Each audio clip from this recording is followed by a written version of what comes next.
আধা বসে আছিস? আধা বসে আছিস?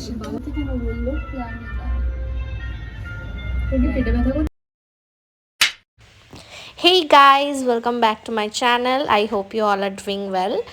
তো আজকে ছিল সরস্বতী পুজো, তো শুভ সরস্বতী পুজো সবাইকে। আজকে আমি সকাল সকাল বাড়ি চলে এসেছিলাম। বাড়ি এসে আমার যাওয়ার কথা ছিল হচ্ছে বিষ্ণুপুর কালীবাড়িতে, যেটা আমাদের বহরমপুরের একটা খুব বড় কালীবাড়ি।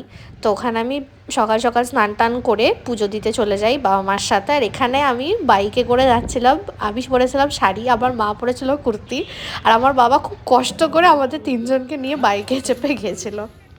তো ওখানে গিয়ে আমরা এখানে ডালা ফালা সব কিনে নিলাম, মায়ের পুজোর জন্য যা যা লাগে, ফল, মিষ্টি, ফুল সব কিনে নিলাম। আর সবাই এখানে সুন্দর সুন্দর শাড়ি পরেছিল, বেশ মিষ্টি লাগছিল, ছোটো ছোটো বাচ্চাগুলো শাড়ি পরেছিল, তো ভালো লাগছিল আর কি। তো আমি গিয়ে ভেতরে এখানে ডালা অনেক রকমের ছিল, আমরা দুটো ডালা নিলাম, মা আমার পুজো দেওয়ার ছিল আর আমি আমার নামে পুজো দিলাম।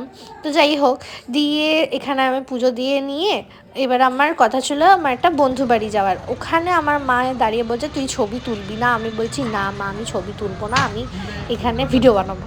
তো মা আর আমি 2-3টে সেলফি তুলে নিলাম। বাবা এখানে ওই মিষ্টিগুলো প্যাক করে নিল। আর এখন আমি চলে যাচ্ছি বাড়ি গিয়ে আমি ভেবেছিলাম একটু বেরোবো বন্ধুদের সাথে, বাট আমার বন্ধু ছিল স্কুলে, মানে ও যেহেতু স্কুলের টিচার, সে তখন ওর পড়ানো শেষ হয়েছিল না, মানে পড়ানো না সরি, ও স্কুলে সরস্বতী পুজো হচ্ছিলো, তাই জন্য ওকে যেতে হয়েছিলো। আর এটা হচ্ছে আমাদের কালু খুব খারাপ কন্ডিশন ছিল আর কি কালুর একটা সময়। তো সেই সময় থেকে আমি একটা ভেট ডেকে কালুরকে ওষুধ দেওয়া করেছিলাম, তারপর থেকে কালু এখন বেশ চাঙ্গা ছিল। আর এই যে আমি চলে এসেছিলাম আমার বন্ধুর বাড়ি। তোর বাড়িতে এবার যজ্ঞ করে পুজো ছিল, তাই জন্য আমার একটা দিক থেকে লাভও হয়ে গেছিলো যে হ্যাঁ আমার বাড়িতে যজ্ঞ করে পুজো হয় না। তো আমি বললাম তাহলে এখানেই দিয়ে দিই। আর কাকিমা বানিয়েছিল লুচি, বাসন্তী বলে অনেক কিছু বানিয়েছিল, আর আমি এখানে কাকিমাকে একটু হেল্প করে দিচ্ছিলাম। আর কাকু আমাকে ওরকম লুকস দিচ্ছে কেন আমি নিজেও জানি না।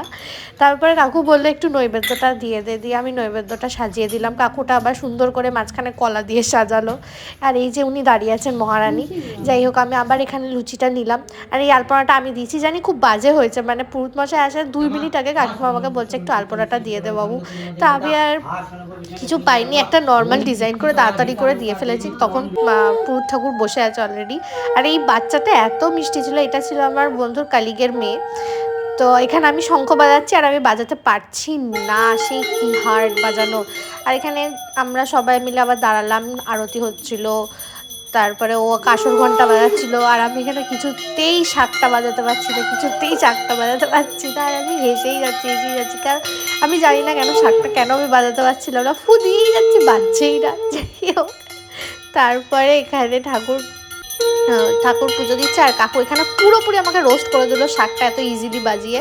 আর আমার বন্ধু পাশ থেকে বলে আছে, ঋতুও পাশ থেকে বলে আছে বাবা পুরো তোকে রোস্ট করে দিল, আর কাকু অ্যাকচুয়ালি 7টা বাজানোর পরে আমাকে লুক দিয়ে হেসে হচ্ছে যে দেখ আমি বাজিয়ে দিলাম, তুই পারলি না। আর এই বাচ্চাটা কষ্ট করে হলো, ওর নাম ছিল অদ্রিজা বা অদ্রিশা, যাই হোক আমার ঠিক মনে নেই, কিন্তু ও কিছুতেই আর কাঁসরঘণ্টাটা বাজাতে পারে না।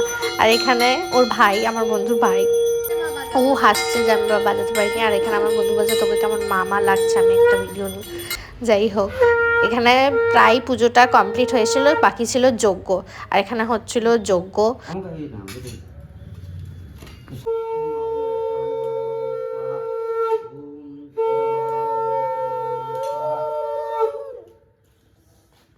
তো এখানে পুজো শেষে তারপর আমাদের প্ল্যান ছিল বেরোনোর, আমরা বেরিয়ে পড়েছিলাম 2 বান্ধবীকে নিয়ে। এরা আমার জীবনে আমার স্কুলের লাইফ থেকে আছে, আর এরা আমার লাইফ থেকে যাবে বলে আমার মনে হয় না। যাই হোক, তারপরে আমরা চলে গেলাম একটা রেস্টুরেন্টে, যেটা আমার জীবনের সবথেকে বড় ভুল বোধহয় এই রেস্টুরেন্টে খেতে যাওয়া। আমি তো বলবো তোমরা কেউ ভুলো এই রেস্টুরেন্টে খেতে যাও না। তোমরা যদি চা কফি খেতে যাও দ্যাট ইজ ডিফারেন্ট, তোমরা একটু টাইম স্পেন্ড করতে যেতে চাইছো দ্যাট ইজ ডিফারেন্ট।